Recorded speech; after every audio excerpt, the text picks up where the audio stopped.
Hello and welcome to another captaincy video from Fantasy Football Scout. We are coming to the end of an international break, but with COVID and injuries, we are starting to wonder whether there are any candidates for the captaincy this week. Given the fixtures, it could be a good week to be a little different with the armband anyway. Joining me to consider the options for game week 9 is David. David, how are you? And what's the latest with those flags? Well, I mean, yeah, we're very much constrained by the fact that we're recording this on Tuesday, and it's ahead of the press conferences. So who knows, really, like what the situation is going to be when we actually get to be making those decisions on Friday. So yeah, it's been a pretty crazy international break. I feel like the situation's changed every day. It's nice not to be making big decisions during the international break. It's handy to just have a little bit of time just to kind of like collect ourselves, look back on some of the other matches.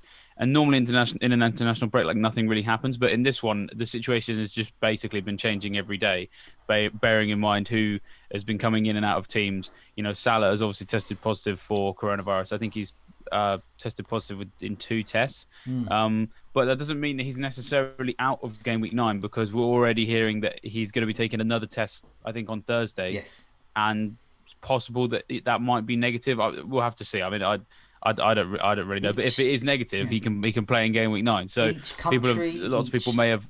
each country, each FA, they've all got the different rules. We can't keep up to date with Yeah. all of them. Yeah, I mean, people may have even sold him, and then he might start against Leicester, and then bang. So I mean, there's uncertainty there. Obviously, Alexander Arnold's also got a calf injury that's left over from before the international break, and obviously meant he missed England duty. Robertson picked up a hamstring injury playing for Scotland. Callum Wilson obviously had a hamstring injury as well before the international break.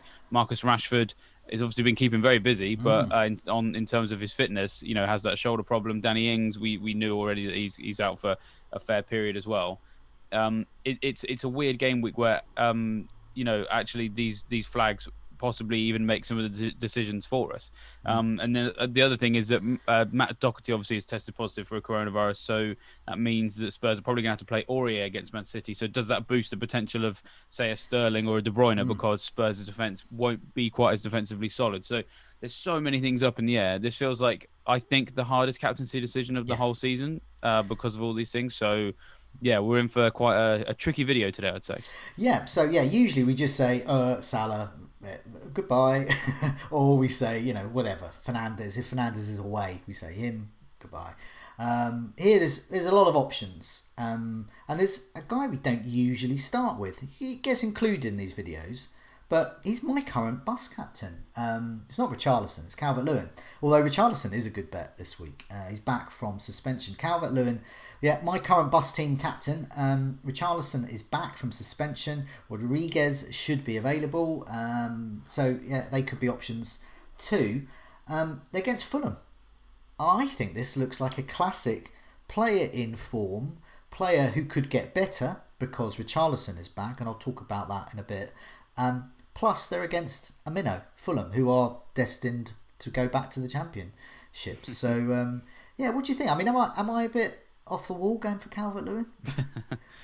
No, I don't think so. I think, yeah, with it being Fulham, I think we've definitely got to consider them. And as we've already said, this is the week where let's be pragmatic, right? Let's not just kind of like, oh, stick it on Salah or a big name just for the sake of it. I think this is the week where we can afford to look at other options. And I think if we're thinking about players who could hurt us potentially, Calvert Lewin is actually someone I've actually not owned all season. I've not actually done too. I'm not too worse for wear on that. I had Wilson, who actually I think at this point has more points than him, or very similar, for an extra million. So, but either way, I know what it's like to not own Calvert Lewin, and it is frustrating when he scores because it is going to always, when you're watching a live rank, hurt you. So if we think that Calvert Lewin maybe is going to be someone that someone turns to, then actually captaining potentially possibly your most highly owned player is not exactly the worst decision in the world to go with. And as you say, when it's Fulham, you can be pretty confident that that you're going to get something. Obviously, we all know that Fulham's defense isn't very good. In terms of some specifics on that, in the last four matches, their expected goals conceded is 6.01, which is the fourth worst in the league. They've only actually conceded 4 goals, which means they're overperforming against that XGC. So they should have conceded 2 more goals than they did. And then if we go into the specifics of where these chances are getting conceded for Fulham, in that period, they conceded 14 headed attempts. which is actually the joint most in the league. So when you consider what Calvert-Lewin is best at, which is his aerial presence, I mean, I can't really think of too many people who right now in the form they're in can get on the end of a cross and nod it in the back of the net better than Calvert-Lewin. It does seem like quite a nice matchup. So, sometimes people can be scared of going for like a so-called obvious captaincy, but there's lots of kind of little bits just under the surface on this one that cement it as quite a good choice. Rodriguez, you obviously mentioned as well. The fact that they're conceding these headed attempts arguably makes him a better option too, because he's taking the corners, and we've seen Keane and Mina and Holgate all offer plenty of threat from set pieces in the last couple of years. So if you don't have Cavalier and you do have Rodriguez, I think he's still a decent bet for this exact same reason, because he probably isn't going to be. He's not going to be the guy heading the ball in the net, but he's certainly going to be the guy most likely for putting the ball into the box for someone else to head it into the net. So yeah, two great options there. Yeah, I mean, some of those. One of those stats you mentioned there about Fulham, their expected goals conceded, as you said, 6.01 is the fourth worst as well. Everton is actually the worst at the moment over the last 4 game weeks, but that's just an aside. I think with a lot of their troops back and great fixtures coming up, I think that may change. But as you pointed out there, Fulham have conceded 4 goals, but their big chances conceded is 8. So that indicates they've been slightly fortunate just to concede 4 there. As you said, Calvert-Lewin, he's been doing well, even though Everton haven't been doing well in recent weeks. And one of the things I was looking at was with or without Richarlison. So I went into the members area of Fantasy Football Scout, had a look at the comparison tool, and I compared game weeks 1 to 5, where largely you're talking Richarlison, Calvert-Lewin, Rodriguez, usual Everton fare, and then I compared it with game week 6 to 8, where Richarlison was suspended, and the expected goals on average went down. This is for Calvert-Lewin. His expected goals per match went down from 0.9, so practically a goal a game, to 0.3, to struggling to get some kind of return. Bonus point system, they were slashed in half. No, more than half. 35 he was getting on average, down to 15. That obviously shows about the goals scored as well. And his goal attempts was cut from 4 a match down to 2. So you can see the influence. Well, this is me speculating. Richarlison is an influence there. I just think having someone of that attack minded, who is just really not just helping that defence, the attack. He is part of that. He's an integral part of that. Take him out. Calvert-Lewin will do okay, but not great. Bung him back in. I think Calvert-Lewin is going to prosper, and he's got the fixture to do it. Big chances, by the way, went down from 1.6 a match for Calvert-Lewin down to 0.3. I could not believe some of these stats here. In short, I just think, Calvert-Lewin needs Richarlison to really shine. Fulham have conceded 11 big chances in their last 4 home matches, that is. They're there for the take. I mean, this is, for me, a classic matchup. And what you were saying there about headed goal attempts as well. I haven't been persuaded elsewhere, but I don't have this guy, but I could do, if I wanted. I could get him in. Jack Grealish could be arguably the best captaincy option this week. But who knows, in current form? I mean, he's like an almost messiah figure for England. He flicks a ball with his back heel, and suddenly he's like Pele, and all the football gods rolled into one. But nevertheless, he is good, and he is against Brighton. Brighton, good stats, terrible defence. No matter how good the defence stats look, they will concede. And I say that as a Brighton fan. I'll just say that as an FPL manager as well. Jack Grealish, what do you reckon, captain? Yeah, well, I mean, on the England conversation, I think I thought for a fair while that he's the kind of player that England have got to build their team around, to be honest, because we don't have anyone like him, and that's great for FPL as well, because he's a guy that's just a hub of everything, and that's what this Aston Villa team is designed to do. Is designed to get the best out of Jack Grealish, and that's exactly what it's doing right now. He's playing playing a bit like a premium asset. Like, I mean, I'm sure he will have a patch of form where it kind of just dries up a little bit, because all players do. But when I say he's playing like a premium, he's acting like one of those midfield players you can trust to just get points from anywhere, because we know he can score goals, we know he can create chances, and obviously as a midfielder in a team that's keeping clean sheets at a decent rate of knots, then there's the extra clean sheet point there as well. So there's just so many different avenues for this guy to score points. and the underlying stats are backing it up quite nicely. Like he's not overperforming them, I don't think. In the last 4 matches, he's created 4 big chances, which is the best in the league. So the chances that he creates are great, and he's got around him players who are also in form. So Watkins is looking good, Barkley is as well, McGinn. There's a number of people that he can create chances for. He's carving out great chances for them, and they're sticking them away. So assist potential is very high. And then in terms of his own goal threat stats himself, he's had 3 big chances in the last 4, which is basically the joint, I think, it's a joint third. There's about 8 players who are above him. There's a couple on 4 big chances. There's a couple on 7. But that's still pretty good from a guy that's also a creator as well. And his accuracy about 30%.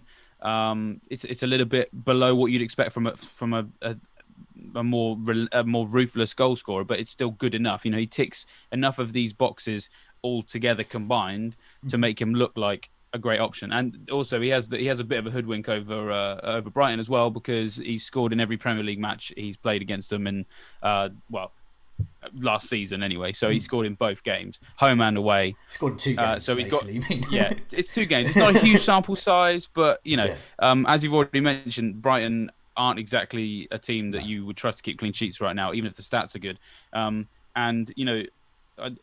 He actually right now is my vice captain, because he just seems like the guy who's going to pick points up wherever you need them, even if you're not expecting them. I had him for the Arsenal game after we'd done really well at home against, I think, Southampton, thinking I'm probably not going to get a great deal here because Arsenal's defence has been statistically good, just like Brighton's has been, and he still picked up an assist, and if VAR was a little kinder, he'd have a goal and assist. So there seems to be no stopping him right now. And if we're talking about ownership again, his ownership in the top 10k is going up and up and up every week. I think he's the 4th most owned player in the top 10k, behind Son, Kane, and Salah. So again, if we're worried about effective ownership this week, in a week where he could be popular because the usual candidates aren't really on the table for the captaincy, he could be a bit of a shield captain as well. So lots of good things about Grealish, in my opinion. I'd be absolutely gobsmacked if Grealish ends this game week without some kind of attacking returns. But I don't know whether it's going to be a haul or not. But I can definitely see some kind of attacking return. So I think if you just want a safe bet with a captaincy, could be famous last words. But I think Grealish is going to get you some points there. He won't blank. Yeah, definitely. The thing that slides... Brighton's defensive stats are really good, though. But they are conceding. And what's happening there? So I've put some stats up on here with the image of Jack Grealish as well to see what he's up against. They're actually, in terms of expected goals conceded over the last 4 game weeks, they're the 3rd best defence. It's only Manchester United, Man City are better than them in terms of expected goals conceded. They've conceded just 4 goals in the last 4 game weeks. They've conceded 4 big chances as well. So almost pretty much any big chance they face, that's it, it's a goal. Yeah. Well, I think but they're not conceding that many big chances. So yeah, well, it's a weird. I think this is one of those key moments where actually combining the stats with maybe just the eye test of watching Brighton is maybe what gives us the answer here, because they look like a team. They're a team that loves to be in possession. They offer plenty of threat going forward with the wing backs that bomb forward, because obviously they play with the back 3. So it means that when you're a team that has a lot of possession, you don't usually concede a huge number of chances. We've seen this with Man City before, where when they weren't that defensively solid, they were still having good stats because they dominated the ball, but they're just really, really, really bad at defending the counter attack, and that seems to be what is the massive problem with Brighton. Because when the wing backs go forward, like I really love what Lamptey adds going forward, but he doesn't half leave Brighton exposed at the back when he loses the ball high up the pitch. So playing against, and I think Aston Villa are a great counter attacking team. The drive that they have in midfield is one of the best, I think, midfield trios in the league for just sheer sort of power and determination to just pick that ball up and move it from defence to attack in a few seconds with Grealish, Barkley and McGinn. Those 3 options, they must be so frightening to defend against, even if you're good at defending the counter-attack. And considering that Brighton are rubbish at defending the counter-attack, it seems that little match-up there, that should mean that Villa gets something from this game. Offensively. There's 2 ways of dealing with Jack Grealish. One is just stop and stare and marvel, like Arsenal did last time out, or like they did in England's last international, just hack him to bits. Yeah, just foul him. The only way to stop him is just attack him, or just look at him. Yeah, ignore the ball and just go for the man. That's all you can do with Jack Grealish. Brighton is fascinating with this. As you said, the stats are clear. They are a good defence, but they are also a shonky defence at the same time. They are Schrodinger's good defence. Neither good nor bad. I don't know what to make of this. I think Grealish will get you returns there. I'm tempted to bring him in myself, but I do have other players I'm thinking of as well. Let's move on. Now, Chelsea have a good fixture, we think, against Newcastle. This could be another opportunity to go for a Chelsea asset. So I've got some stats up on the screen there of their assets in terms of expected goal involvement. So we're looking at the last 4 matches, expected goal involvement. You've got Werner at the top there, so he's the guy coming in off the left. He's been exposing teams that way, doing well, expecting goal involvement of 2.65. But then Ziyech, with his 8 chances created, a goal, expected goal involvement half of Werner, but nevertheless the eye test says he's the guy who's going to create something. And if you're going to get some assists in this game, it's going to be him. If you're going to get the goals, he could score as well. Could be a mega haul. I think he got 11 points last time out. This could be a good week for a Chelsea asset, I think. What do you think? Yeah, so my bus captain is actually Werner right now. I really like how much he's kind of spooling up and ready to kind of hit top form. I'd argue he's kind of already there in terms of reliability for fantasy managers. Like he was a massive issue for us, wasn't he? In sort of like game weeks 2 and 3, when wasn't really getting on the ball, wasn't really he wasn't finding the space to get on the ball, and Ziyech coming into the team has solved that problem massively, because that's why they signed him, wasn't it? Chelsea, like, they couldn't really break down deep blocks. Now they can. I think best highlighted by the way they just completely dismantled Burnley, who are one of the most experienced deep blocks in the Premier League. So this Chelsea team is now ready to be trusted, I think, when they have a good fixture. I think Newcastle is a good fixture. They're usually a little bit more solid at home, but I still think that Chelsea can get through them. They have conceded, so to start with Ziyech, they've conceded, I think, the third most or the second most number of chances from set plays this season, have Newcastle. So obviously that's good for Ziyech. Werner, I think, is slightly... With him, it's less about the fixture and more about the form of the player. In the last 4 matches, he's got the third best XG non-penalty in the Premier League, behind only Vardy and Bamford. So, he really is getting to that point where he is behaving like a premium in terms of his underlying stats. And that's, as I said, that's XG non-penalty. He is now also on penalties. So he is starting to become, I think, the guy that you can trust with the armband. Yeah. And he was my gut reaction when I made just put my bus team together. I haven't made any transfers yet, and I don't know a Man United player, so it could change. But when I took that first look at my team, Werner is starting to become that guy that I feel like I can trust for a game like this. Yeah, I was looking at the big chances conceded last 4 home matches, and Newcastle are doing pretty well there. But as you said, the way that Chelsea dealt with Burnley, who, these are different sides, but there are similarities in terms of the defence there. So in terms of big chances conceded at home, in fact, Brighton are the best. Then you got West Ham, Tottenham, Southampton, then Burnley that you mentioned there, and Chelsea managed to handle them quite well, and then Newcastle, and Newcastle in a block of conceding 5 big chances over the last 4 home matches, alongside Wolves and Liverpool as well. So once again, it's depending on your attitude to stats and which stats you want. So if you are pro Chelsea and pro captaining one of their players, you're going to look at those stats and then look at Burnley and Newcastle and think, well, Chelsea can handle that. Or if you haven't got their stats, you can look at that and go, oh, Newcastle defence at home is quite good. So it depends on your attitude and which stats you want to use. But there are many ways of looking at that. But yeah, I think, personally, I think Werner is a great option, especially with penalties. It's a guy on penalties, and in this season, you got penalties, you got a chance of getting some returns, even if Chelsea can't quite do it. And Ziyech, he's the eye test guy at the moment.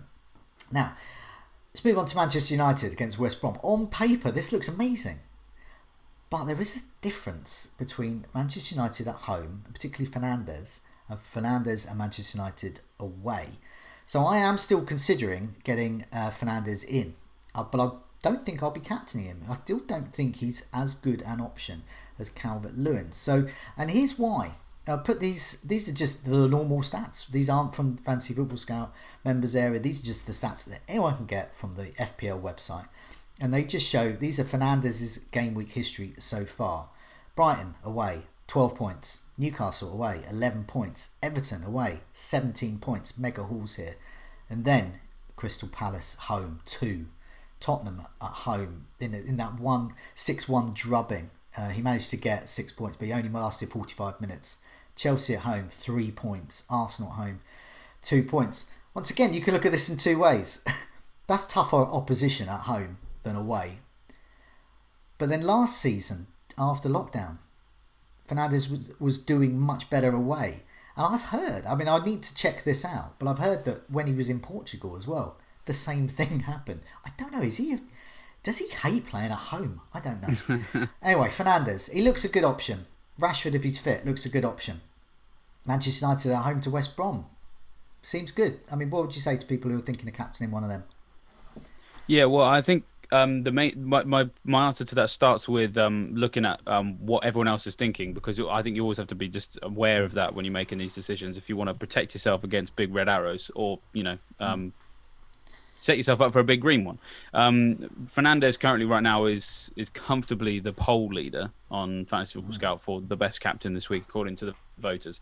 He's got 36.3%. Second place is Grealish with 11.8%. So that's how the land lies at the moment, which may play a big role in the decisions that people make. Now, what we always say about these decisions is that we should always test the community's kind of view against, some numbers, which is really the basis of this video. So then, yeah, for me, I think there is enough reason for me to sort of look at that and be like, do you know what, I can ride not having Fernandes this week, even if he's going to be the most captain, because I do have that doubt.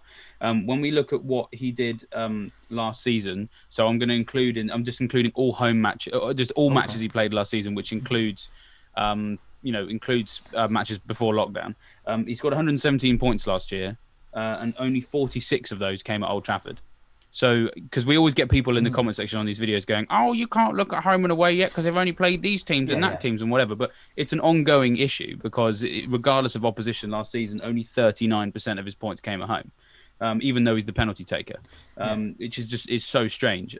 Which is not to say that he's a bad option at home. It just means if you're looking for that explosive double-digit haul, you are less likely to see it at Old Trafford than you are somewhere else. And then if I was given a free hit this week and I had to pick one Man United player to go for this game, and I knew he was going to play, I actually still think Rashford is better than Fernandes at home. So another comparison I did was just looking at all home appearances last season, Rashford versus Fernandes. Now, get ready for this. Rashford was ahead of Fernandes per game for XG non-penalty, penalty box touches, shots in the box, shots on target, big chances, accuracy, goal conversion rate, and big chances created. Rashford was better than Fernandes per game. So that's when you just forget how many total appearances, just per 90 basically. Rashford was better than Fernandes. Obviously, Fernandes is the penalty taker, which maybe perhaps outweighs some of that. But if Rashford is fit and is going to play, and you kind of need to sign a Man United player because you want someone for this game, and you can't reach Fernandes, get Rashford, because honestly, if he starts and he plays, I think he scores more points at home than Fernandes does. So, that's my thoughts on the Man United players. On West Brom themselves, as you say, on paper, it's a nice fixture. We've been talking about West Brom defence as a bit of a... I still don't know really where I settle with that. I still don't know what my opinion is. A couple of weeks ago, we were talking about them having made some improvements, and then, they lost to Fulham and were rubbish. So we think, right, Spurs are going to smash them to pieces, and they didn't. They probably should have done. And obviously, in the last 4 matches, their XGC is sort of about mid-table at this point. It's not whipping boy status. What is worth saying is, I still think United can score here. Whether or not they can completely dismantle them is another story. But if we look at the contribution that Spurs made to West Brom's XGC over the last 4, they account for 40% of it, basically. Okay. So the 3 matches where West Brom didn't concede too many chances, they were playing a favourable team. And the second they came up against a more difficult team, the XGC shot up again. So, and United are perfectly capable of doing that, even if it's at home. So, I don't think it's as... it's not like a smash. It's not going to be. I don't think it's going to be a thrashing, but I still think United can win it maybe 2-0. Yeah. So there's certainly enough reason to look at this game. And I think, but with Fernandes, is he explosive? No, I don't think so necessarily. Always at home. If Rashford's available, I think he's the better option. But of course, who knows? We'll refer back to what we said at the top of the video. Who knows who's going to start and play this game week? Yeah, I mean, I was looking at West Brom's last 4 away matches, and yeah, their expected goals conceded is pretty awful actually. I mean, it's 7, and they've conceded 8 big chances over that time as well, away from home. So I think they are there for the taking. I think they'll concede, but it's just a case of how many. And we, got those stats there, black and white, proof there that Fernandes is a home and away thing. However, if you can stretch to get Fernandes over Rashford, I would recommend it because it's a 38 game week season. So less for the captaincy, maybe something we'll talk about on the Scoutcast later. But looking at Manchester United's fixtures, yes, West Brom at home, but then Southampton away. We've all seen what happens with Southampton when they play at home. West Ham away, then they've got City. That's tough to call. Who knows what's going to happen in the derby, and then Sheffield United away. So they've got 3 pretty reasonable away fixtures within the next 4 or 5 matches. So I think long term, this period is Fernandes time. But this particular match, I hear what you're saying there. If you're on a free hit or you're wild carding, or I don't know. Yeah, I mean, I think there's some people that are like, if you're targeting this match, Rashford, you're right. Is the one. Yeah, there's a fair number of people playing the free hit because of how many injuries there are, and also I think there's some people that that want a wild card but don't want to do it the week after an international break because you like to wild card with certainty, right? Like treating this as a 1 week only. Yeah, I think there's a lot of people doing that. So yeah, it's a good distinction to make about the long term and short term options between those two guys. Okay, so usually we mention a whole bunch of other players ahead, but we haven't. We've talked about Grealish, we talked about Calvert-Lewin as well. We're talking about Ziyech as well. These are not usually the top billing status on these videos because there's some tough to call matches and there's injuries and COVID to contend with. So Spurs against Man City, I think this is potentially full of goals. It's potentially 0-0. Who knows? And that's what. And when as soon as I think who knows, I don't want to put the captaincy there. KDB, Kane, Sterling. So I mean, any of them could haul. Any of them could get nothing. Lots of talent. I mean, it's just too hard to call, isn't it? Do you think? Yeah, I agree. I think when you consider that we've got some really nice matchups with form players elsewhere, who cares what the prices of those players are? Like, it doesn't matter that Calvert-Lewin and Grealish are cheaper than these guys. They got form, they got a fixture, so we're going to be much more likely to captain them than one of these guys. No, on Liverpool against Leicester. Liverpool have just got no defence left. I don't know who they're going to play in defence. Meanwhile, Jamie Vardy is nicely rested. He's still got niggling injuries all the time, but he still plays through them, and he just keeps racking up the points. Also, he is a very shrewd investment. Have a look at the fixtures for Leicester coming up. Once again, long term, something perhaps for the Scoutcast. But looking at this match as well, I can see Jamie Vardy scoring against. So I think he usually does. He has a really I can't remember off the top of my head, but I feel like Jamie Vardy scoring against Liverpool is a very iconic combination of events. So yeah.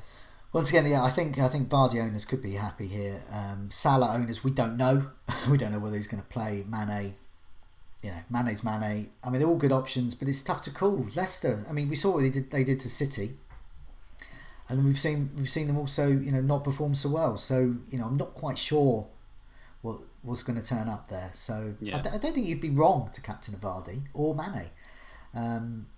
Any others? I mean, I've noted down Antonio possibly being back if he is against Sheffield United. He on paper looks like a good option. Yeah, Sheffield United's defence is increasingly...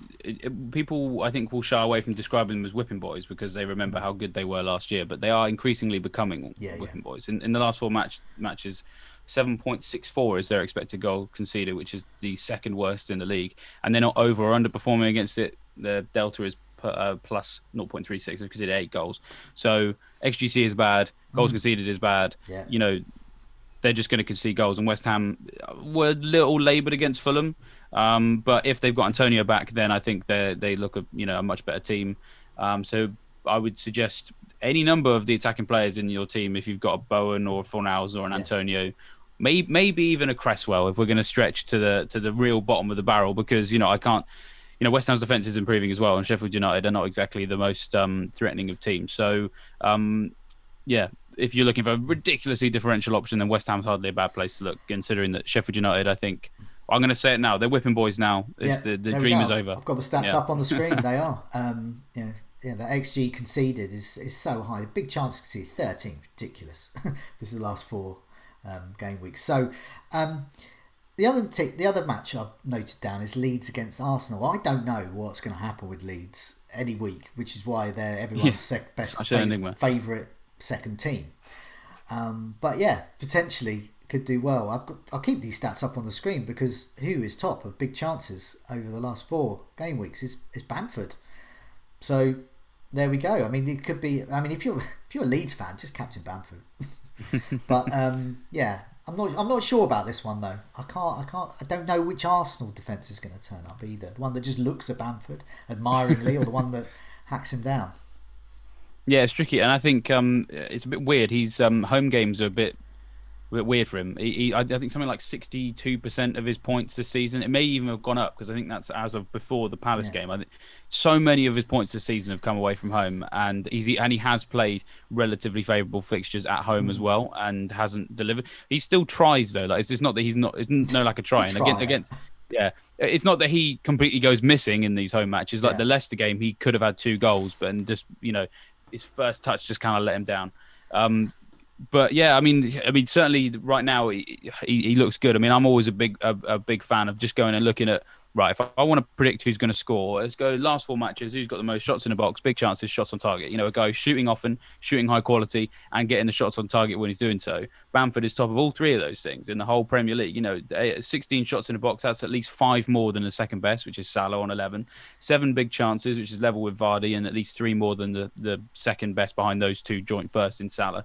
And 8 shots on target, which is, again, the top of the league. So he's a form player. I wouldn't be shocked if the form player carries on doing well against the team that conceded 3 goals to Aston Villa. But as you say, that Arsenal team is also capable of shutting up shop against anyone. Yeah. So who knows? Yeah. Hopefully we've given everyone a bit of thought there for the captaincy. It's a bit of a difficult week, but a week to be a little different, I think. As you can see, we've got the members' benefits up on the screen here, and loads of those stats, and those are the tools that we've been using. The comparison tool is one I've particularly been using for those home and away differences. But yeah, big chances, all of those kinds of things, and looking at who the latest whipping boys, all of those stats being from the members area. So lots of offers there. Go and have a look on site. There, lots to get into there. But in the meantime, David, thanks so much for joining me, and good luck with your differential captaincy decision. Thanks, and the same to you as well, Joe.